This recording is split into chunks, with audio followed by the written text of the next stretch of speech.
The rap world is undergoing a reckoning at the moment, as everyone is looking at the dark secrets that are spilling out. With the news that Diddy might be going away for life, people are now questioning who else might be in line to have their private lives exposed, with the terrible things that they've done to others coming to light and potentially ruining their reputation.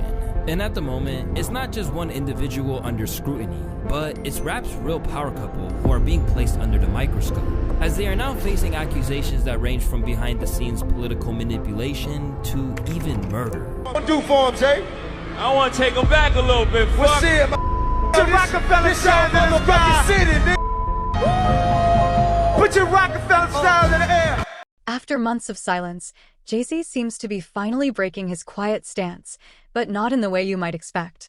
It all started when T.I. confronted him about some disturbing footage that allegedly involved Jay-Z in some kind of sacrificial act involving Beyoncé. On the surface, they appear like the ultimate power couple, with a love story that the public has admired for years.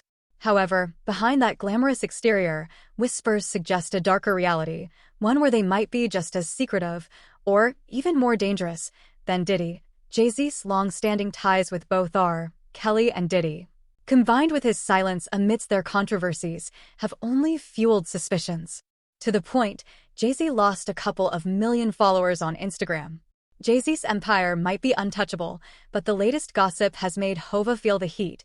Word on the street claims that Diddy's scandalous freak-off parties led to Jay-Z losing nearly 4 million Instagram followers in a blink. People believe that over the years, Jay-Z's connections to R. Kelly and P. Diddy mean that he at the very least knew about some of the stuff they were up to, and possibly was even involved. Especially when lawyers involved in Diddy's case right now are saying things like this. The day will come when we will name names other than Sean Combs, and there's a lot of names.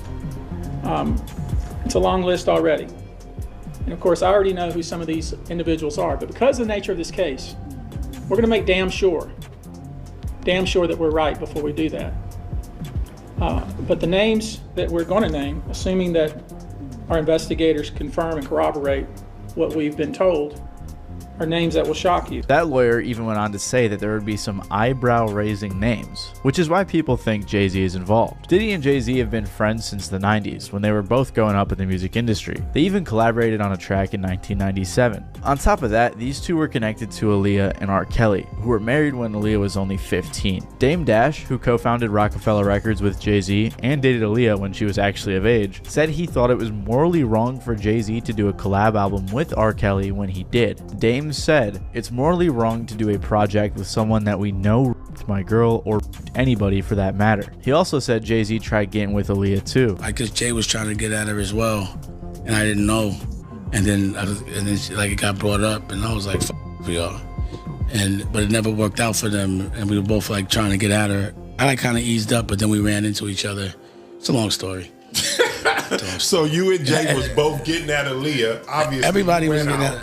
Everybody was getting at Aaliyah, bro. Right. So there undoubtedly was some shady stuff going down in their circle, as both Diddy and R. Kelly were friends with Jay, and it's possible Jay knew some of the stuff that was going down. By 2007, Jay-Z and Diddy had been friends for a while, and at a performance at Screamfest, Diddy could be seen smacking Jay's butt a couple of times. Now, I personally don't think this holds that much weight in these theories like some other people do. Lots of friends tend to joke with each other like this, but to be fair, Diddy has been a little bit liberal in some of his jokes. However, 50 Cent took this as an opportunity, as he always does, to clown on the two. It's hard to say how good of friends Diddy and Jay-Z are, but they have been seen together hanging out over the years plenty, so it's safe to assume they are at the very least well acquainted. That's why when all of this news began coming out against Diddy lately, people pointed out how quiet Jay-Z was. Also, if you're unaware of what happened with Diddy somehow, I made a whole video on it, so you guys can check that out if you want to. But basically, Diddy was caught trafficking, racketeering, SAing multiple people, and things along those lines. He was indicted and actually has over 100 lawsuits against him. So Jay-Z's silence on this matter has had a lot of people looking at him sideways. 50 Cent even made a joke about it, as he always does, on his Instagram saying, "Anybody seen Jay?"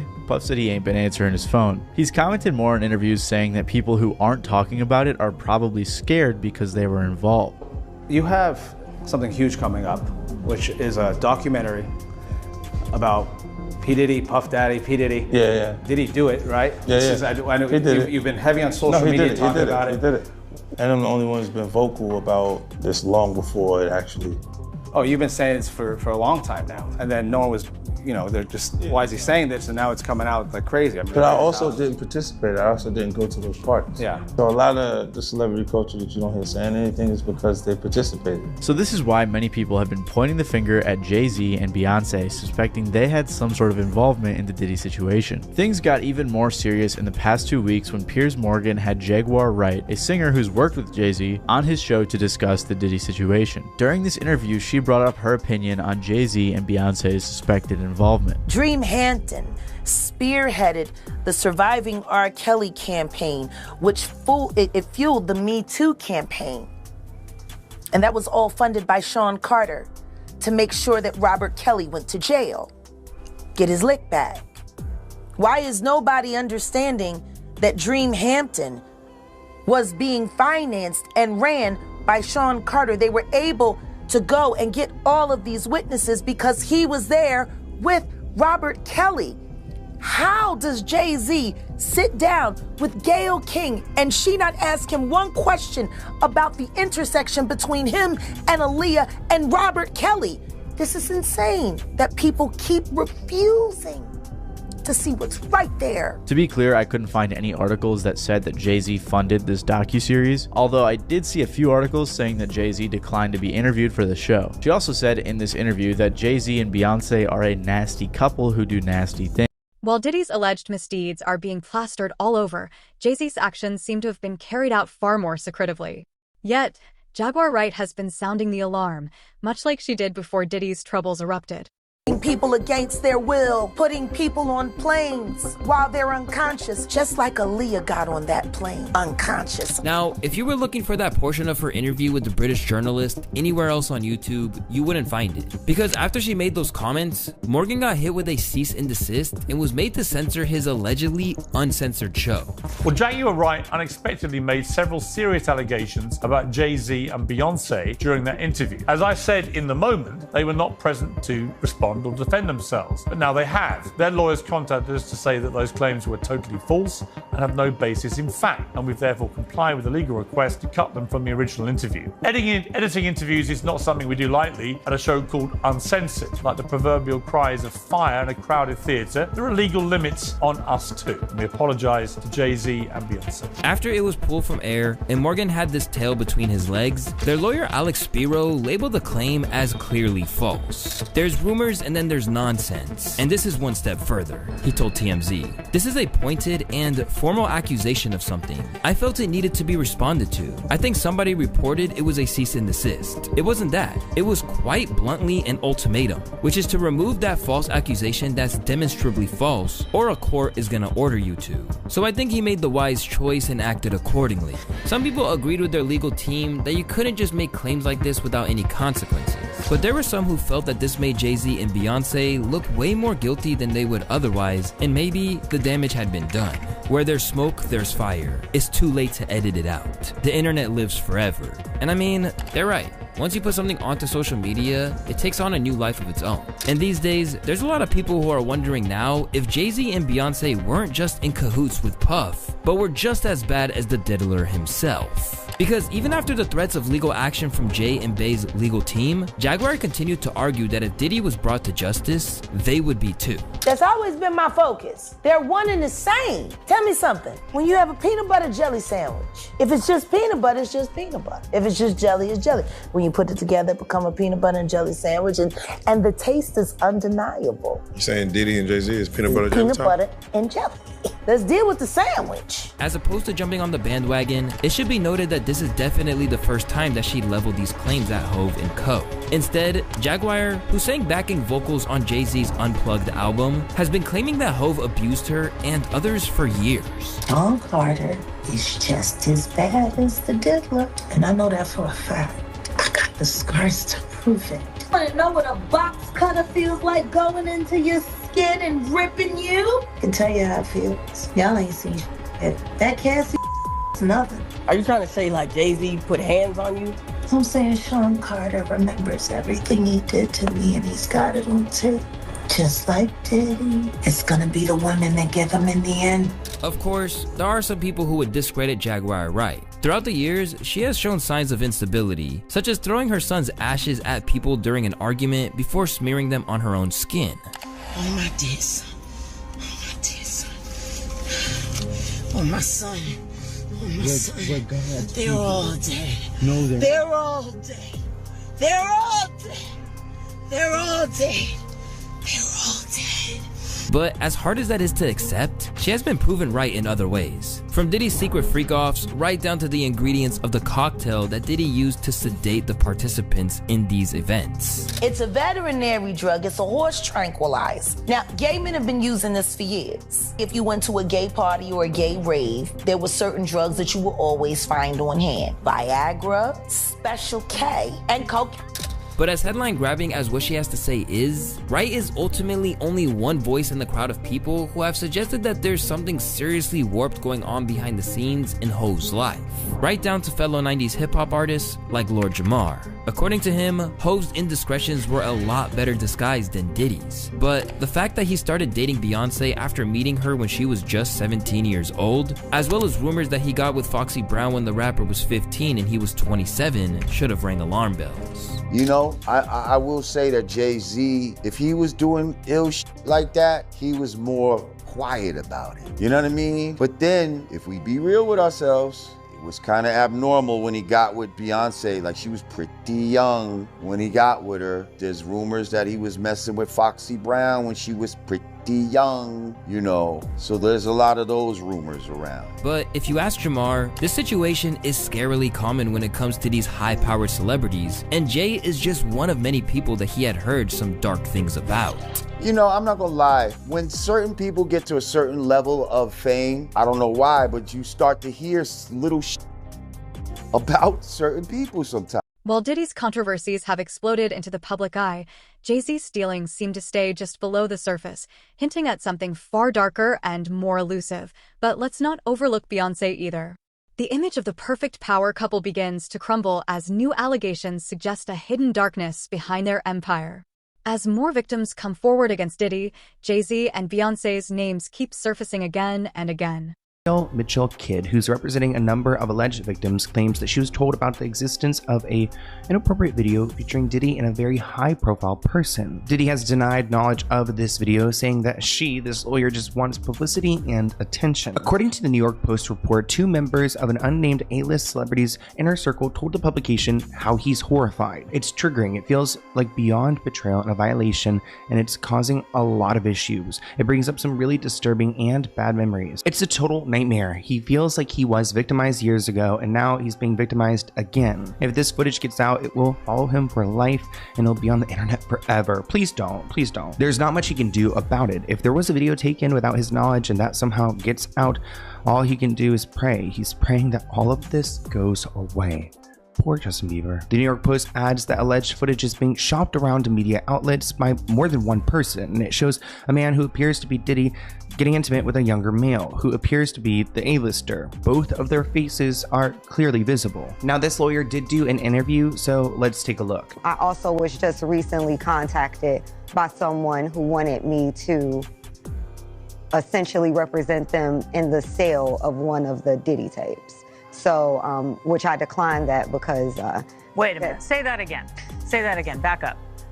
You're saying that there's tapes and they're being shopped? Yes, there have been people already shopping. We've heard about the tapes, but yes. The shopping thing is... Yes, there already have been tapes leaking around Hollywood, being shopped around to individuals in Hollywood, but one particular person contacted me to shop a particular video. I wonder how this happens. Like, so these tapes are confiscated. Like, is that why now people who have been holding on to copies are giving them up? Or did the feds take them and they're now doing these like little like deals on the side, selling them off to people for a fortune to try to get them out? How does this happen? And 50 Cent recently revealed that Beyoncé once confronted him over his long simmering rivalry with Jay-Z. During an interview with The Breakfast Club on Friday, August 12th, 50 recalled B stepping to him in Vegas while he was greeting Hov because she assumed that he was nature. That's right. it. Yeah.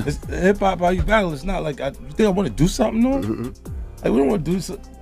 nothing to each other. Y'all got a good relationship, right? You and Hov? Yeah. During the interview, 50 also joked about Solange's infamous 2014 elevator attack on Jay-Z, saying, now while 50's rivalry with Jay never exploded into a full-on feud, unlike his beefs with Ja Rule, The Game, and Rick Ross, things were still tense between the New York Giants during their mainstream dominance in the 2000s. After 50 threatened Hov, along with half of the rap game on his 1999 song How to Rob, Jay-Z fired back on the song It's Hot, saying, Go against Jigga, your ass is dense. I'm about $1, 50 cents. The competition heated up after 50 catapulted to global stardom with albums like Get Rich or Die Tryin' and The Massacre, and when 50 dethroned Jay-Z on Forbes' Hip Hop Cash Kings list back in 2008. However, 50 Cent and Jay-Z have since patched things up, and 50 confirmed during the Breakfast Club interview that they are still on good terms. And the focus isn't just on Jay-Z. Beyoncé herself has been facing allegations, with accusations of her being a bully surfacing after her former drummer spoke out, revealing the alleged horrific experiences she endured. These claims have reignited discussions about Beyoncé's involvement in spiritual practices, with long-standing rumors that she's a witch coming back into the spotlight. Witching Beyoncé. Did Queen Bee practice witchcraft on one of her musicians? In this Daily Mail TV exclusive, the drummer who claimed she was put under Beyoncé's spell is now speaking out. The fact that people keep saying, I'm crazy? Hell, the situations I had to deal with and survive are crazy. Kimberly Thompson says she is tormented from being put under manic spells by Beyoncé. We're talking about other situations where changing into animals and jumping into other bodies and all kinds of really crazy stuff. In bizarre court papers, Thompson claims Beyoncé, who she refers to as this person, has started a campaign of harassment against her that includes extreme witchcraft, dark magic, and magic spells of molestation. She also claims Beyoncé murdered her kitten after the singer put a spell on it. They were like, the cat has a spell on it. The cat was taken back to her people, and they killed it. It's unclear why Thompson is speaking out now, even though she says Beyoncé has been at it since 2006. She's not been able to let me go. She's not been able to let me progress. She's just been a savage. Senior correspondent Tara Burney joins us now. And Tara, these claims are bizarre. Really strange. Has Beyoncé responded at all to these? Jesse, Beyonce's a little busy. She's on tour with Jay-Z. They're finishing up in LA, so they have not responded. And as far as Thompson, her request for a temporary restraining order was denied by a judge, most likely because of the nonsensical rantings about witchcraft. So I don't know. It's hard to say. How often judges have to rule on something like this, as bizarre as this. What were Thompson's other claims here? There's a lot of them. First, that Beyoncé stole money from her. She had her stalked, she had her bullied. Thompson said she had to move several different times to different cities because she was casting spells on her work and her relationships, and she couldn't hold down a job, and she couldn't find a boyfriend. Okay, I'm going to go on a limb here and say there will be no legal repercussion for Beyoncé. I don't think so. I don't think she is on her radar. I'm not a lawyer, but I did stay at a Holiday Inn last night. Tara, thank you. This conversation is great. Me personally, I was a Beyoncé fan for sure, 100%. I loved all of her songs. More specifically, I loved her older songs.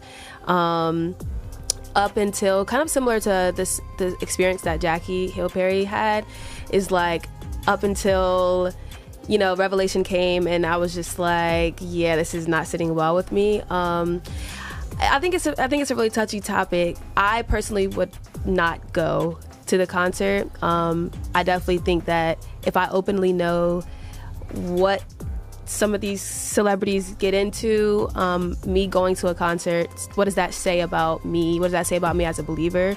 What does that say about me when it comes to my firmness in Christ? I think that I'm definitely all for Christians having fun and enjoying life and, getting out there, but I also think that we have to guard our hearts and our minds as well.